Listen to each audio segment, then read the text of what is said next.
Meus amigos, no ar, o Oficina da História. É realmente muito bom estar aqui de novo com vocês. É realmente um prazer estar começando essa segunda-feira com bastante história, com bastante cultura, divertimento e entretenimento. Eu quero fazer um agradecimento especial às várias mensagens, curtidas, compartilhamentos do pessoal que está acompanhando o Oficina da História nas redes sociais. Quero mandar um abraço para os meus alunos de Santa Maria de Passo Fundo, que estão acompanhando lá da cidade deles o projeto Oficina da História. Também vai um agradecimento especial ao Wagner e ao Luciano, da Fidelitar Estética Animal.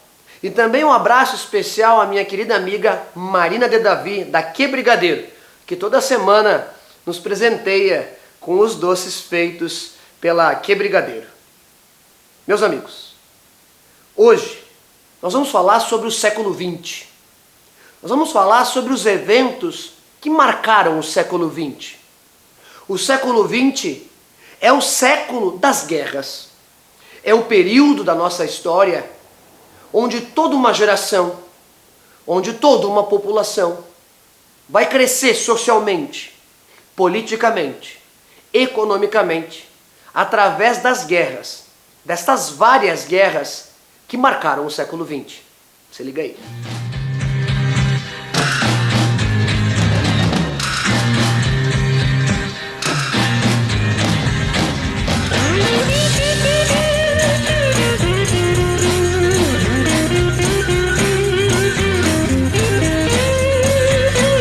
There must be some kind of way out of here. Say the joker to the thief. O século XX é o período da nossa história marcado por profundas transformações nas esferas políticas, sociais, econômicas, tecnológicas e culturais. O século XX é tratado por alguns historiadores como o século das guerras, porque nesse período houveram inúmeras guerras. Guerras que vão acabar sendo o elemento transformador de toda uma sociedade que vai se desenvolver nesse meio. O século XX começa com a Primeira Guerra Mundial. E o evento mais emblemático desse período vai ser a Segunda Guerra Mundial. Pela proporção do evento, pela quantidade de pessoas que pereceram nesse conflito, pelas profundas transformações e evoluções tecnológicas inerentes à Segunda Guerra Mundial, e é evidente, pelos horrores que elas causaram, como o Holocausto dos judeus. A Segunda Guerra Mundial é o período da história que vai de 1939 até 1945. E o evento que marcaria o início desse conflito seria a invasão da Polônia por tropas da Alemanha, lideradas então por Adolf Hitler. A Alemanha inicia um processo de expansão territorial, de expansão econômica, que vai contra os interesses da política e da economia vigente naquele contexto. Só que a Alemanha hitlerista, ela estava preparada para esse conflito. Adolf Hitler, quando chega ao poder, ele inicia um projeto de recuperação econômica da Alemanha. Lembrando que o nazismo, ele surge como a terceira via. E a terceira via é sempre uma via preocupante. Ante o colapso do capitalismo liberal, ante o avanço do socialismo, oriundo das ideias da Revolução Russa de 1917, o nazismo surge como uma terceira via. Adolf Hitler, na sua campanha de expansão militar, anexa a Polônia em 1º de setembro de 1939, precipitando esse conflito. Imediatamente, França e Inglaterra vão declarar guerra à Alemanha hitlerista. E aí, o conflito toma proporções globais e mundiais.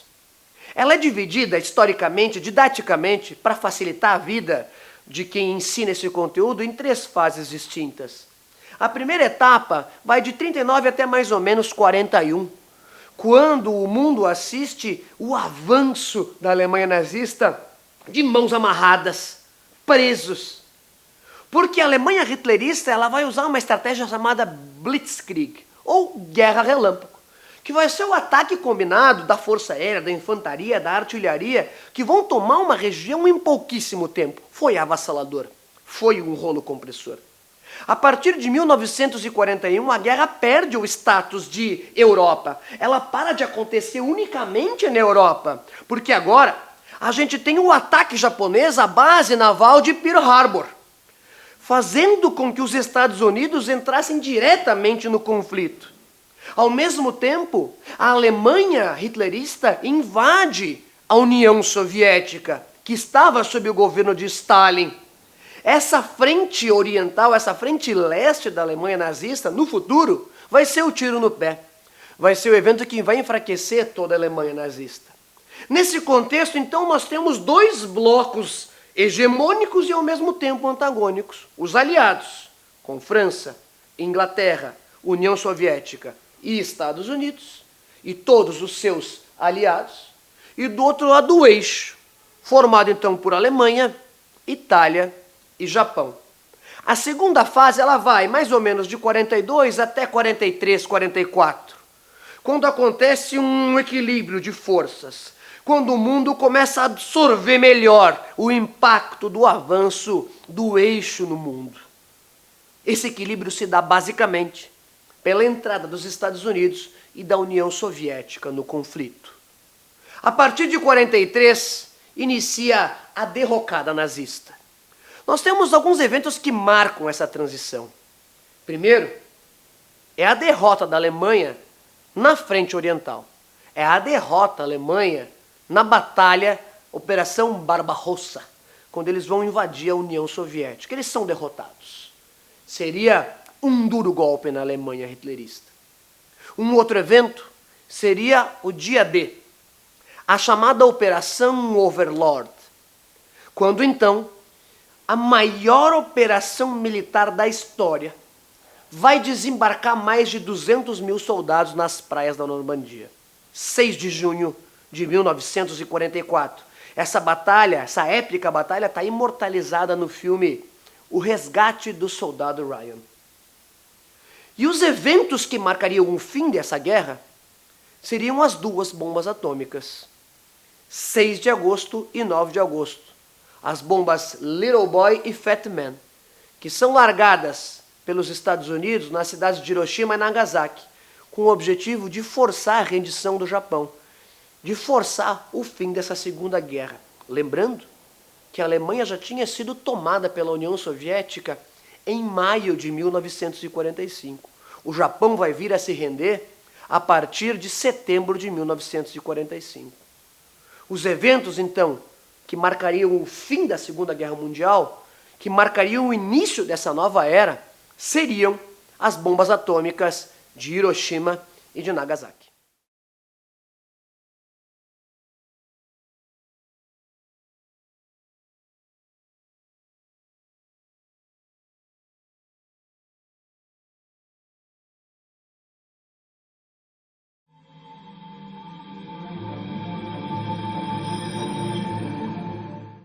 Na história. Em 23 de maio de 1533, o casamento do rei inglês Henrique VIII com Catarina de Aragão é anulado.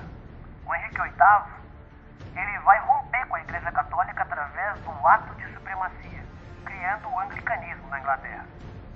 Em 23 de maio de 1789, acontece a prisão de Tomás Antônio Gonzaga.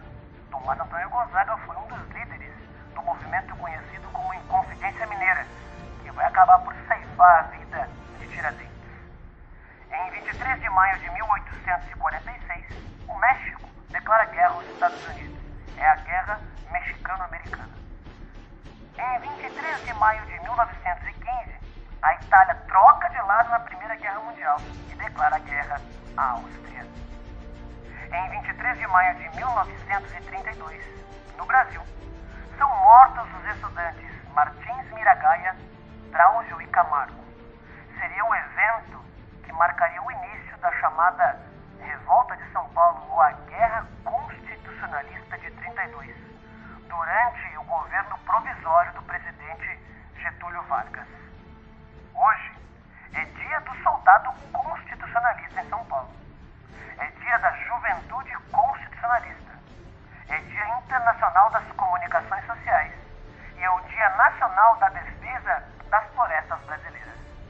É aniversário de Epitácio Pessoa, político brasileiro que foi presidente durante a nossa primeira república.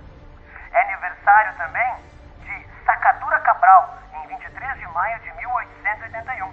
Aviador português.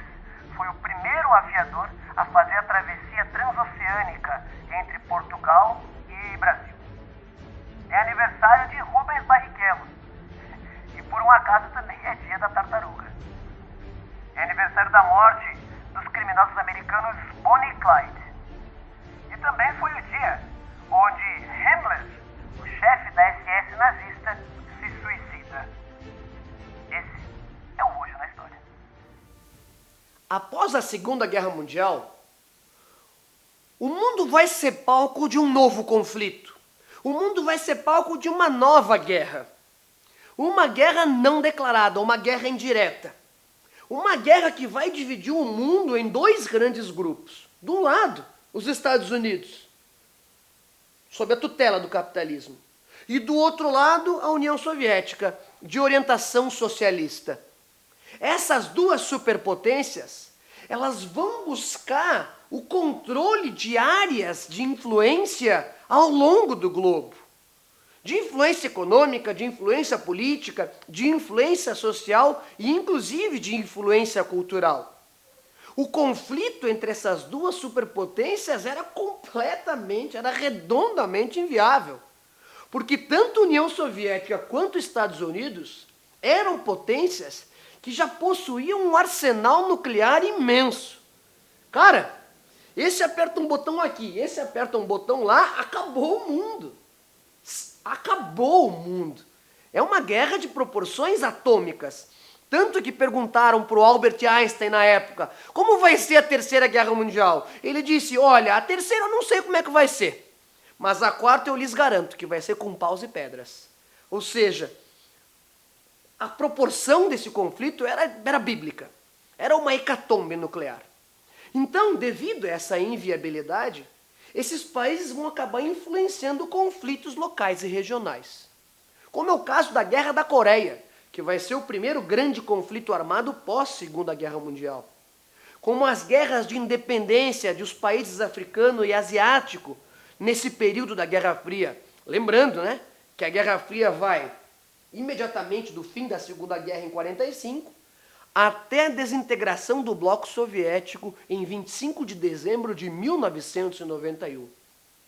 Um evento que vai marcar esse período da Guerra Fria, porque foi imortalizado no cinema, é a Guerra do Vietnã, onde toda uma geração foi para esse conflito, onde todo um movimento de contracultura foi criado, que é o movimento hippie, e a geração Woodstock, que surgiu como uma forma de manifestação contrárias à Guerra do Vietnã.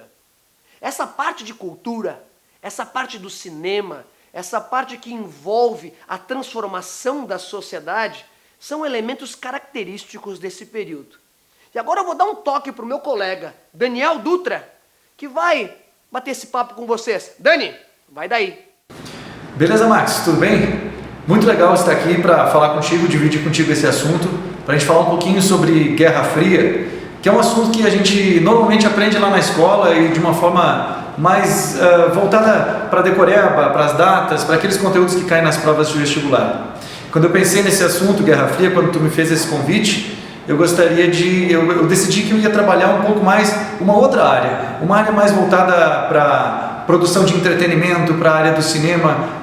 Ou seja, de que maneira que a Guerra Fria influenciou a produção cultural dos anos 60, dos anos 70 e dos anos 80. Nesse tempinho que a gente vai ter para conversar agora, vamos tentar resgatar algumas coisas bacanas para a gente pensar sobre a Guerra Fria.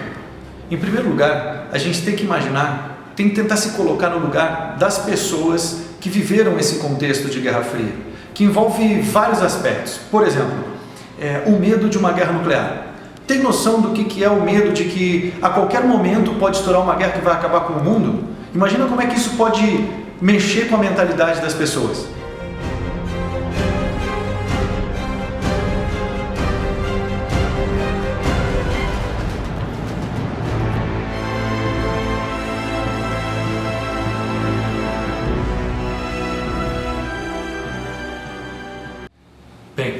inspirado nesse cenário do poder da radioatividade, um roteirista que muitos de vocês devem conhecer, chamado Stan Lee, responsável pelos maiores personagens de HQ que a gente conhece no mundo até hoje, resolveu elaborar uma história que na época não ficou muito famosa.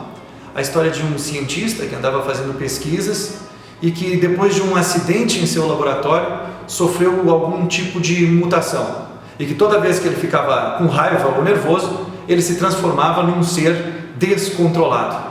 Acho que vocês já devem ter ouvido falar nesse cidadão. Essa história ficou conhecida e lançada em 1962 no volume 1 da revista O Incrível Hulk.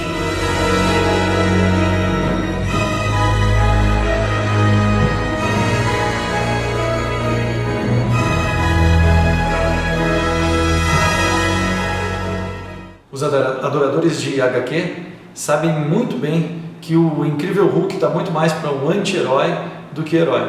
Mas com certeza ele é resultado desse cenário que a gente consegue imaginar nos anos 50, nos anos 60, do efeito da mentalidade do terror, da mentalidade do medo.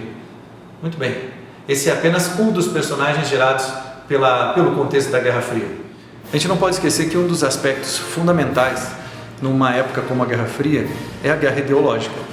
E nesse ponto os Estados Unidos têm uma vantagem muito grande. Eles têm a seu favor não só a cultura de Hollywood, como também a cultura de massa, que foi inaugurada nos anos 50, nos anos 60. Exceto que esse personagem que eu vou falar agora não surgiu no contexto da Guerra Fria, ele surgiu durante a Segunda Guerra Mundial e foi parar nas telonas dos cinemas recentemente, no século XXI. E fez parte de seriados, fez parte de histórias ou de outros filmes nos anos anteriores. Mas esse personagem continuou sendo utilizado durante toda a Guerra Fria. E os seus inimigos eram sempre aqueles inimigos relacionados ao contexto das lutas entre Estados Unidos e União Soviética. Os inimigos exteriores, os inimigos estrangeiros do leste europeu, os inimigos russos. Este é o Capitão América, e todo mundo já deve ter ouvido falar. Pois bem, o Capitão América não deixou de ser utilizado durante a Guerra Fria como forma de propagar a ideologia de exaltação do nacionalismo americano.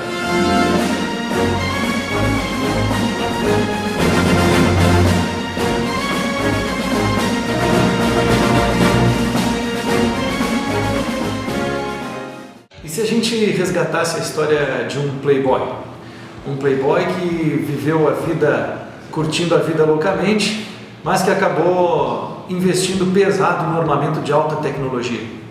Infelizmente sofreu um acidente e acabou quase morrendo.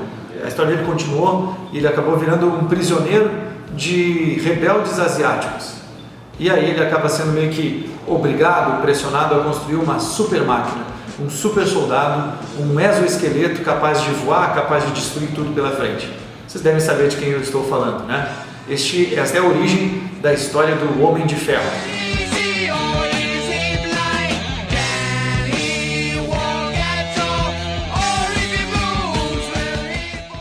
Bem, não podia deixar de fora um dos personagens de HQ que é praticamente um dos símbolos da Guerra Fria, o Wolverine. O personagem Wolverine é resultado de um projeto governamental de criação de uma super arma, o projeto Arma X, que pretendia substituir o esqueleto do X-Men Wolverine por adamantium, um metal indestrutível. A própria história do Wolverine, quando ela vai ser resgatada, embora ele seja um personagem desmemoriado, mas a partir das histórias que contaram a sua origem, o Wolverine teria lutado na Guerra Civil Americana, teria lutado na Segunda Guerra Mundial e durante a Guerra Fria foi agente da CIA. Logan, como ele passou a ser chamado, passa a lutar a vida inteira, correr atrás dele durante a vida inteira para tentar descobrir o que aconteceu de verdade com ele, já que as memórias que ele tem foram na verdade implantadas enquanto ele estava dentro do projeto Wolverine.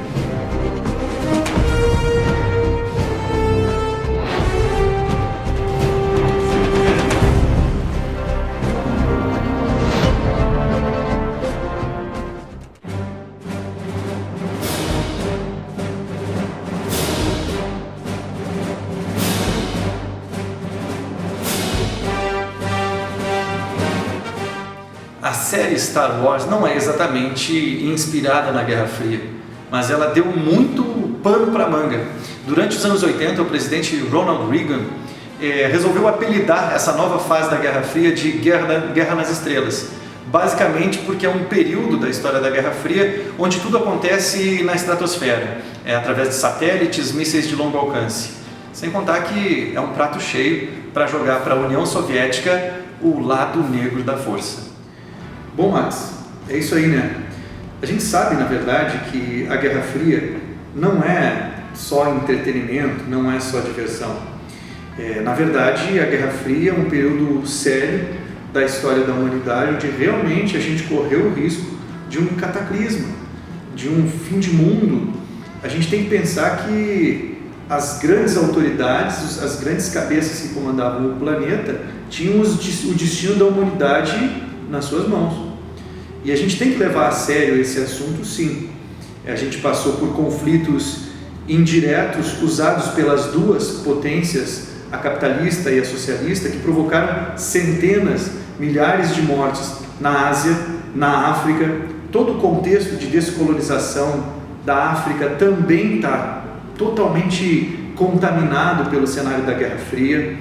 As nossas ditaduras latino-americanas estavam ligadas ao combate ao socialismo, ao combate ao medo do avanço vermelho. Então, assim, falar de Guerra Fria é um assunto sério. Agora, a gente também pode pensar que durante esse período, todas as pessoas que viviam, que produziam conhecimento, que produziam entretenimento, também estão inseridas nesse contexto.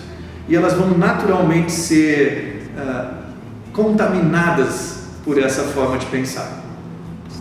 Então, para não ficar uma mensagem tão superficial, eu gostaria só de refletir que em determinados momentos da história, a gente tem sistemas, grandes ideologias que entram em choque por motivos bastante profundos, bastante importantes, mas que isso afeta diretamente a vida das pessoas, afeta a maneira da gente pensar, afeta a maneira como se produz arte, como se produz entretenimento, como se produz consumo, e é isso que faz parte do nosso sistema. Max, espero que eu tenha te ajudado um pouco a refletir sobre a Guerra Fria de uma forma um pouco mais leve, vamos dizer assim, do que somente a discussão teórica, metodológica. Um abraço, Max, obrigado pelo convite. Você sabia que durante a Primeira Guerra Mundial, alguns soldados foram para o fronte de batalha de táxi? Isso aconteceu na França, nos primeiros dias de setembro. Quando as tropas alemãs estavam cercando Paris, o governo francês requisitou os táxis de Paris para poder mobilizar essas tropas e conter o avanço alemão naquele contexto. Você sabia que o jogo Monopólio, o nosso banco imobiliário, ajudou milhares de refugiados e aliados a fugirem de campos alemães durante a Segunda Guerra Mundial? Isso porque a Alemanha permitiu que a Cruz Vermelha lançasse para dentro desses campos uma grande quantidade de remédios, de suprimentos e medicamentos. Nessas encomendas, enviaram caixas do Banco Imobiliário especialmente feitas para esse feito, com dinheiro de verdade, com mapas daquela região, inclusive com uma bússola e uma lima. Essa foto seria a foto emblemática da Guerra do Vietnã, onde a gente vê o general Loan condenando e matando um prisioneiro Vietcong. O fotógrafo dessa foto disse que o general matou aquele sujeito e eu matei o general com essa foto.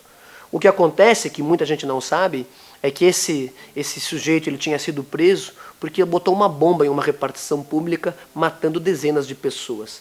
O general, que era o chefe da polícia do Vietnã do Sul, pegou ele, condenou e matou ele ali na frente de todo mundo. Anos depois, ele foi morar nos Estados Unidos, abriu uma pizzaria e morreu de câncer em 1998. Outra foto famosa da Guerra do Vietnã é a foto da menina Kim Phuc, aos 9 anos, com o corpo coberto de napalm, porque a sua aldeia tinha sido bombardeada. Ela foi socorrida pelo próprio fotógrafo que resgatou ela, e hoje ela mora no Canadá e tem 2 filhos. A Guerra Fria, aquele período onde o mundo ficou na iminência de uma guerra nuclear, os Estados Unidos tinham como código do lançamento de mísseis por mais de 20 anos o código 00000. A Guerra do Vietnã vai ser o conflito mais emblemático desse período que a gente conhece como Guerra Fria. Ele vai ser emblemático por uma série de fatores, desde a proporção desse conflito, até o fato de ser um conflito que foi amplamente divulgado pela mídia, quase que reproduzido e televisionado em tempo real.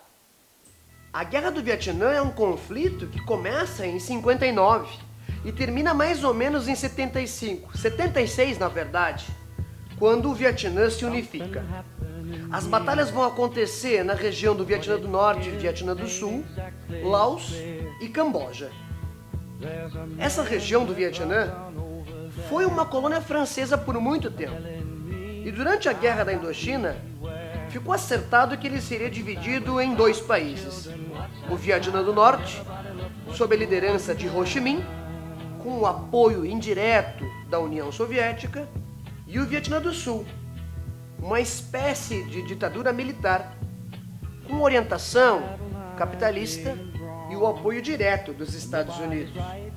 A relação entre os dois Vietnãs era uma relação muito estreita, basicamente ou diretamente ligada à própria divergência ideológica e política. Sob a justificativa de unificar o Vietnã do Norte com o Vietnã do Sul sob uma orientação socialista, os americanos intervêm diretamente nesse conflito. Inicialmente, eles vão intervir com consultores, com equipamento militar, com equipamento bélico. E em meados da década de 60, eles passam a intervir diretamente no conflito, enviando soldados, que vão chegar a mais de 500 mil soldados. O soldado norte-americano vai sofrer muito nesse território, marcado por florestas tropicais fechadas, grande quantidade de chuvas. Inclusive o equipamento americano não era um equipamento que estava preparado ou adaptado para esse tipo de clima. Já os Vietcongs estavam na sua casa e utilizaram táticas de guerrilha, enquanto os americanos empenharam-se no uso de tecnologia e de armamentos modernos, como é o caso do uso de helicópteros em combate. Pela primeira vez foram usados efetivamente em combate os helicópteros em guerra. A guerra de guerrilha vai ser um evento que vai marcar esse conflito. Como os Vietcongs não podiam enfrentar tecnologicamente diretamente o exército americano, eles usaram essas táticas de guerrilha. Então os americanos, naquelas densas florestas do Vietnã, muitas vezes nem via da onde estava saindo os tiros, ou as bombas, ou o ataque. Por isso que eles diziam que os Vietcongs eram verdadeiros fantasmas. Eram um verdadeiro bicho-papão. Na cultura americana, esse bicho-papão tem um nome, é o Charlie. E por isso que os americanos, os soldados americanos, no contexto da Guerra do Vietnã, vão apelidar os Vietcongs de Charlie. No final da década de 60, era evidente o fracasso dessa intervenção americana. Mesmo com o uso dessa tecnologia avançadíssima, inclusive com o uso de armas químicas, como um herbicida agressivo e violento como o agente laranja, ou com uma bomba feita à base de gasolina, que é o napalm, que criava uma espécie de gelatina incandescente que grudava na pele e aquilo ia queimando até os ossos, mesmo que tu colocasse o braço dentro d'água. A experiência Vietcong em combate nesse tipo de território era infinitamente superior. Para piorar, no final da década de 70, o Vietnã do Norte invade o Vietnã do Sul e toma a embaixada americana na cidade de Saigon. Esse evento foi desesperador para os americanos e iniciaram uma retirada lenta dos soldados americanos que estavam nessa região. Foi o período mais violento e mais sangrento dessa guerra. Nos Estados Unidos, a década de 70 é marcada por uma grande quantidade de protestos justamente contra essa guerra, porque vidas inteiras foram ceifadas, famílias foram ceifadas, para lutar numa guerra que para os americanos não tinha sentido nenhum. Um movimento hippie, um movimento de contracultura hippie, vai ser o evento que vai marcar a juventude americana da década de 70. O Festival de Woodstock vai ser emblemático também na década de 70. Já são milhares de soldados americanos mortos e a televisão ela vai televisionar quase que em tempo real as cenas dessa guerra. Gente, sem o apoio do povo e com sucessivas derrotas, o governo americano aceita o chamado Acordo de Paris, que prevê o cessar-fogo na década de 70, mais precisamente no ano de 73. E em 75 ocorre a total retirada das tropas norte-americanas do território do Vietnã. Vai ser o evento que marcaria o fim da guerra e a vitória do Vietnã do Norte, que vai se unificar sob a tutela de um regime socialista. O fim da guerra do Vietnã é justamente marcado por essa grande quantidade de protestos. E os americanos, derrotados, humilhados nesse conflito, eles vão tentar ir à forra através de uma tentativa de mascarar essa derrota. Um elemento usado pelos Estados Unidos naquele contexto vai ser o cinema, onde vai ser criado um personagem fantástico, que vai ser muito feliz e exitoso nesse projeto, que é o Rambo. O Rambo, ele vai ser uma espécie de redentor dos Estados Unidos, onde através do cinema o Rambo vai se vingar, né? Vai vingar os americanos, todos os americanos, na cruel e violenta derrota que eles sofreram na Guerra do Vietnã. Os anos 80 são marcados por uma série de conflitos que marcam a decadência do bloco soviético e a suposta vitória do mundo capitalista. O conflito Irã-Iraque, uma disputa territorial, e na verdade é uma disputa por zonas petrolíferas, seria o evento emblemático dos anos 80. A derrota soviética na Guerra do Afeganistão, também chamado de o Vietnã soviético, com 10 anos de conflito, vai enfraquecer econômica e politicamente a União Soviética, vai ser o último grande evento, então, da extinta União Soviética. Os anos 90, o fim da Guerra Fria, inicia com um conflito que é a Guerra do Golfo, onde uma coligação militar, liderada pelos Estados Unidos, vai invadir o Iraque, porque Saddam Hussein tinha invadido o Kuwait, controlando zonas petrolíferas. A partir daí, as guerras sob a vitória, sob a tutela dos Estados Unidos, vão passar das fronteiras americanas e vão tomar conta de vários eventos isolados ao longo do mundo. Mas isso vai ser papo para o nosso próximo programa, para o nosso próximo bate-papo. Muito obrigado, acompanhe a Oficina da História nas redes sociais e até o próximo programa. Valeu!